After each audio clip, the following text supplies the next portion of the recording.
Next up, we have Professor Ismail Saiboon from Malaysia. He is a founding member of the Asian Collaboration for Trauma, a key representative reason why we are here today. He's a clinician educator at the Emergency Department in the Faculty of Medicine, UKM. He's the first professor in emergency medicine and the first Malaysian to obtain a certified healthcare simulation educator degree from the Society for Simulation in Healthcare from the United States. He's a founder of the Malaysian College of Emergency Physicians and the Malaysian Society for Simulation in Healthcare, currently a UKM Senate member and the chairman for the Malaysian Society for Simulation in Healthcare. Simulation, as we all know, is a growing educational tool, particularly in fields like trauma, where a lot of challenges exist to training. And we look forward to hearing from him about training people to do trauma with simulation. Dr. Saiboon, please. Hello and hi everybody. A very good evening to everyone, and I hope all of you are keeping well. I'm Dr. Ismail Saiboon from the Department of Emergency Medicine, UKM, or National University of Malaysia. I would like to thank the organizing committee for inviting me to this webinar, which is titled Doing Trauma and Leaving a Legacy, Spirit of Collaboration and Passion for Innovation, organized by the ACT and the Escalab Academy. My special thank goes to my good friend, Professor Chu Ming Tet, for personally inviting me to deliver this talk titled Training People to Do Trauma with Simulation. I don't want to do it alone, of course. And I would like to thank also to Dr. Rolando de Cruz, who is currently the chairman of ACT. For those of you who doesn't know me, I'm an orthopedic surgeon by training, and after completing my orthopedic training, I moved to another field, which is and practice in that field, which is emergency medicine. But now I'm more in teaching and training using simulations, and also a certified simulation educator. This is the outline of my talk. And okay, now trauma is a disease. And as a disease, it can present in an acute, subacute, or chronic form. However, any of the form can lead to death. Therefore, like any other disease, we need to understand it and treat it to the best that we can. There has been a good development and significant improvement of trauma care in the developed countries, especially like the United States and Australia, UK. But for the developing countries and the low to middle income countries, it is still a neglected disease until today. There's been a report around 5.8% of trauma death occurring each year as a result of trauma. And since trauma is a golden burden, there has been a big disparity of care in these countries of the development or the low to middle income countries, which lead to the high rate of disability. According to a report, it was stated that about 11% of daily, which is the disability adjusted life years, were resulted from trauma. Now, in Malaysia, as a developing country, we also share our cases of trauma, and which is quite huge. Majority was contributed by road traffic accidents, and in the last 4 years, trauma was placed as the fourth leading cause of death, as you can see here in this data shown by the National Statistics Department. It contributes to about 3.7 to 5.6% of the total cause of death. And with the RTA is being the main contributor, the rate of road traffic accident has been steadily but surely on the rise for the last 10 years, from 2010 to 2019, or even in fact, even last year also is also on the rise, as shown by this chart. Now, like I said earlier, as a disease, we need to understand trauma and need to treat it so how can we do that? We need to understand, in order to do that, we need to understand trauma. We need to provide the training for the healthcare providers. Now, we need to identify who to train, what should we teach them, and the aim of training, and how can we carry it out. When we talk of who, it refers to the people who are involved in trauma care. And as we notice, trauma is not an individual sport or event, but it is a team event. Therefore, only knowing the game, in this case trauma, can we know how to manage it properly. As we need to know we also need to know who is the opponent, what is the strategies, and how can we overcome it. Time and hemorrhage is the two big culprits in this game. In acute trauma, time is really not on our side. Every minute counts. In fact, I think that's why when Adam Cowley proposed his mantra of the golden hours, he was really trying to get everyone who managed trauma to move fast. And it is not about the minutes or the hours or the seconds, but it's all about doing it fast, right? The more we delay, the more the hemorrhage and the less chance of survival. The opponent is not working alone to defeat us, but it has its accomplice in the form of triad. Wow, now sounds like more like gangsterism. It is called the triad of doom of acidosis, coagulopathy, and hypothermia. Now,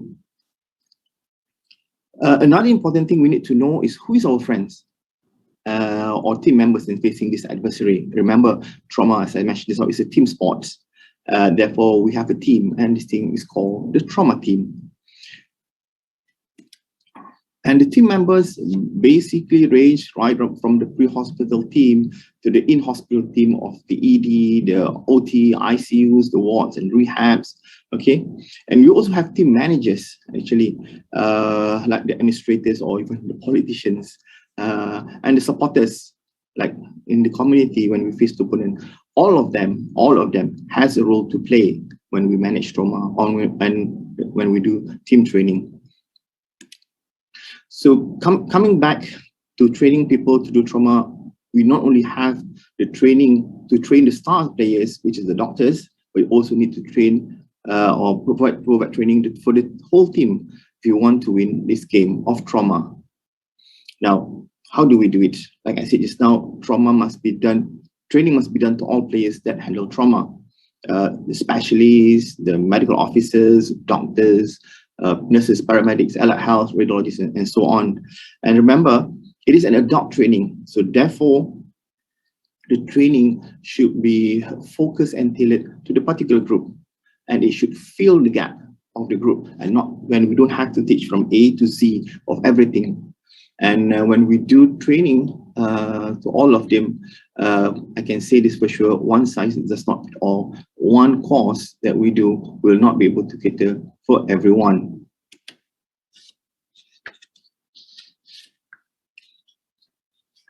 Next, we need to fix what is the aim of trauma training and what is our objective. Now, the aim of trauma training, I think one of this important thing is knowledge. When we talk about knowledge,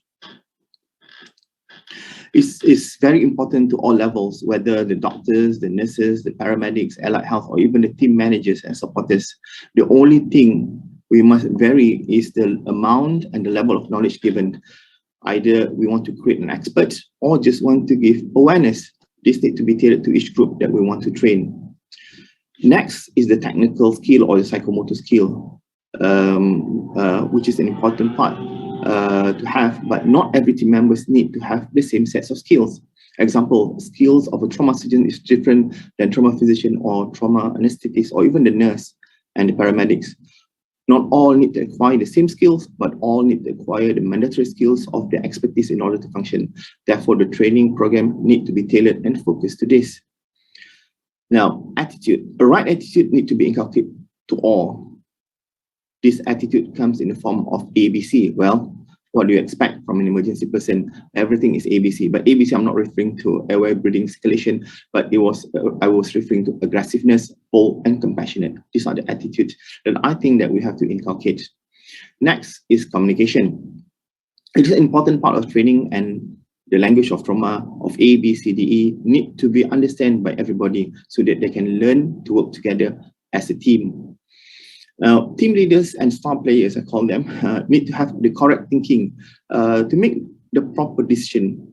And this should be supported with a proper clinical reasoning. Leadership training is also needed to be incorporated to the team leaders, which is the trauma surgeons, physicians, or anesthetists. And some of the problems in getting people to do trauma is especially the doctors. Not many people or surgeons want to do trauma as a specialty. Looking into Malaysia, in 2010 or before 2010, the number of trauma surgeon and trauma physician is zero. We don't have any. We have general people who do this, but people really specialize in this thing is actually zero. But 10 years later, in 2020, we have now about 7 trauma surgeons and about 3 trauma physicians, and many more are coming. The important question is actually getting the right person with the set attitude. All right, meaning that they have to have the right skills, the right attitude, and the right thing in decision making. However, to get this filler is actually not that easy because other fields really supersede trauma, and because there's very little financial gain in doing trauma. And the other thing is for them to sustain in this field. So therefore, the training have to be adequate and the training need to be good. For trauma surgeons, usually they go for about 4-year training. For trauma physicians over here, it was a 3-year program on top of their specialty training program. Now, as I said just now, the trainee should be trained to have the right character with a good clinical skills or good procedural skills, have also to be trained to have a prompt and solid decision making. He is a team player and very good with teamwork and have a strong willpower. All of that, basically we have this guy, his name, Mr. Rizal Alwi. He was our first trauma surgeon in 2010, actually, when he was this thing. Now we have also the first trauma physicians trained as a trauma physician, Dr. Shah Jahan. So next, actually, we come is how should we implement the training? I think it should be a multi-modal training strategy. Trauma management need this multimodal approach because we not only need to improve the cognitive aspect, but also the psychomotor and affective or attitude. We found that simulation is one of the tools that have many modalities of teaching learning that can be employed for trauma training. It has a role play,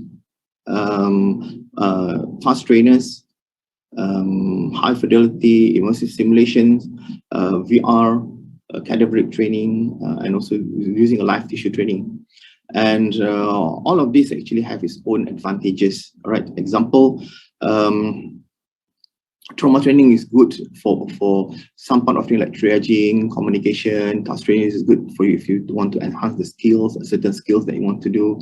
High fidelity immersive simulators is good for team training or acute crisis resource management. But for some of surgical trainings, cadaveric training or live tissue is actually also very important to give that high fidelity to this type of training that we're going to do. Well, we do not need to use all the modalities to train each particular group, but we need to match what training is suitable to be delivered with these different modalities to the different group. So the training needs to be focused and tailored to each group, as I mentioned just now. Now, some might ask, why simulations? Well, the advantage of simulation for trauma training is in terms of safety. It's usually done in a controlled environment, so the safety is both for the learners and teachers and also for the patient. So no patient will become the guinea pig to be sacrificed. It is repeatable, where learners can keep on repeating the skills they need to practice until they reach competency or mastery level. We can mix and match by ranging the level of difficulty and varying the different clinical situation. It can also provide individualized training and given good educational feedback for the training. And because of its multi-modalities, we can have multiple learning strategies which can enhance learning. And finally, in simulations, we can define what is our outcome that we want to achieve. Now, there are several papers that report the advantages of simulation training in trauma training, of using simulation in trauma training. Some of them, like this one, paper by Jacob Quick saying that incorporating simulation into trauma curriculum has shown promises in developing crisis management skills that are essential for evaluation of critically injured patients. Knudsen et al. Claim that simulation training has the potential to greatly improve outcome in acute trauma management. Immersive simulation provides the fidelity for trainees to experience with its tension and where it gives tension and stresses while managing the case, as related by Fatima Latif. Now, let me share with you how we do plan simulation training. First, we have to start with analysis. In the analysis, we should usually ask this question: who to train, what do we want to train, how are we going to do it, and how are we going to measure the outcome. Now, all questions need to be answered truthfully. And then after we get all the answers to that and decided to go with simulation, we come up to the learning objective. Okay, in learning objective, it has to be a smart learning objective of specific, measurable, achievable, reliable, and within the time period. And once we have fixed this learning objective, then only we move to the design and development. Now we have to remember that all trauma care members are adults. So we need to approach according to the adult way of teaching and learning, which is andragogy. We don't have to give everything from A to Z, but we need to tailor and focus on what they need, think and do. We can first search for any available training module that fits to our learning objective, like looking whether ATLS is adequate or PHTLS is adequate or pre-hospital trauma care or the STC and so on. Now, if it's available, fine, we can use that. However, if it doesn't meet some of our learning objective, we can modify the available courses if we can. That's important thing if we do a course ourselves, rather than we just have to follow others. The other thing is actually, if we don't have, then maybe we need to create one, right? But whatever it is, we have to remember that adults learning is all about filling the gap. Once we have designed and developed this whole thing, and we just basically use it for the simulation experience. Let the learners go through it, right? And basically, we have to choose what are the simulation modalities that fits, that can give the simulation experience that we need. Okay, definitely not all, so we have to pick and choose which one. Now, after simulation experience, it always comes back to this thing called debriefing and feedback. Which is a must to be followed, right? Debriefing is aimed at making sense of all the things that they went through just now. And after that, we need to evaluate not only the students or the learners' performance, but also we have to evaluate our work. What works, what doesn't, and how can we improve that in order to improve our learning in achieving our learning objective for the future. So this is roughly how the framework of simulation-based teaching is all about. Now, training for psychomotor skill is important in any trauma training, even though the skills that we want to them might be different. Trauma surgeons, example, have their own sets of skills. Also, the same goes with the trauma physicians and the trauma anesthetists. All might have similar skills, but also there are some peculiar skills that only matters to that specialty that needs that they then have to do it very well. And in our trauma training, we have to cater to all of this. We can achieve technical skills either by using real life cases, okay? Especially we learn it from while doing an elective cases, like doing a laparotomy or burr hole or putting an ET tube, putting spleen and so on, or we can do it through simulations. Important thing is not which one is better, but which one can let us to achieve our objective safer. I admit that there may be some procedure that is not available through simulations. Therefore, in training, we need to focus on what we want to achieve, which is the skills or the flow process, and how best to do that. My advice is to use whatever available means that is safe, right? For example, heart touch trainer can be used for endotracheal intubation, chest tube training. Cadaveric simulation can be used for teaching of using blocks. Live tissues training that we usually use in the STC or ATLS can be used for chest tube, doing a crico, rectal bleeding, doing a suturing of the liver or spleen, and so on. Or using this thing called CUTS technology, which have now, which is good for procedural and also team training. All right. We also can use the more advanced training modalities like the VR or the high fidelity electronic patient simulation to achieve our technical skill objective. Next is about trauma decision making. Decision making is another important aspect in trauma training that we need to emphasize. One of the key success factors in managing trauma is making the correct, acceptable, prompt decision. And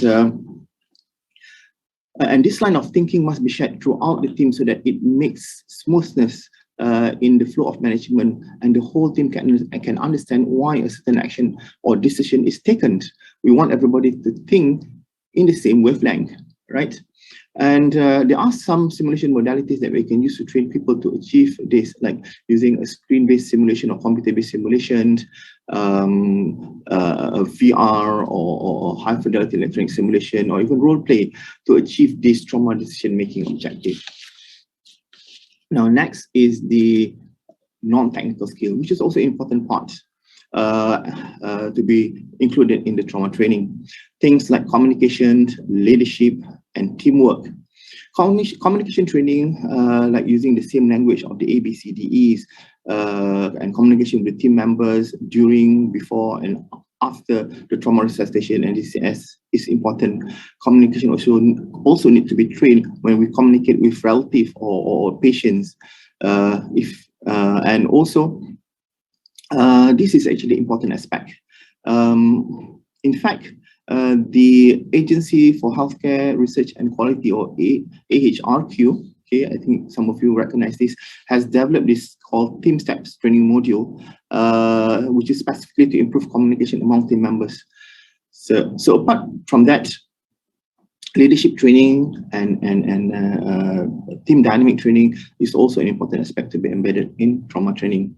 And there are some simulation modalities that we can use to achieve this, like role play and high fidelity electronic simulation. Now, finally, debriefing and feedback, which is the integral part of any simulation training. In any simulation training, every simulation practice or experience is followed by debriefing.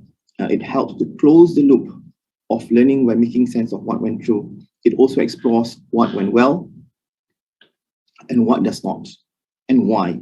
It also helps the trainee to discover the reasoning why a decision was made and the consequences of that decision. It also helps to look at the problems and explores other means of strategies that can be employed in the future. Debriefing, in short, have three phases, which is gathering, analysis, and also generalizations, or some people call it summary. And speaking about debriefing and feedback, it brings me back to the memory of my late friend, Dr. Vijayan, who like to give feedback and provide good debriefing during his teaching. I first came in contact with Dr. Vijayan in 2006, together with Professor Chuming, that time was in Singapore, in Malacca. We conducted, in fact, during our time together, we conducted many courses together, like the ATLS, the STC, and BAS course. In fact, this photo shows me and Prof. Mingtek and Dr. Vijayan doing the course, the BAS course actually, and it was done in KL.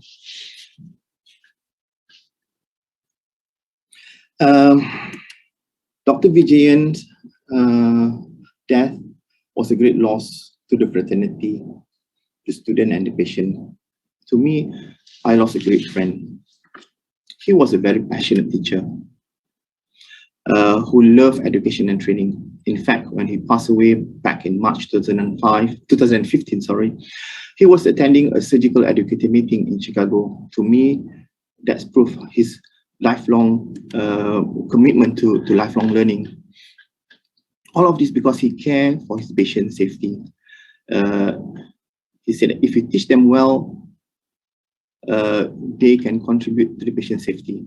he believed that patient safety is the most important thing in medicine. All right. You can achieve that either by treating your own patient directly, or you can teach your apprentice and they can treat the patient very well. He's also a good mentor, or a great mentor. And to me, he produced good students and doctors because he plans out his training fast very well and meet them regularly and give a good feedback. To me, he's a colleague I can count on, right? I really can count on him, and a truly great friend.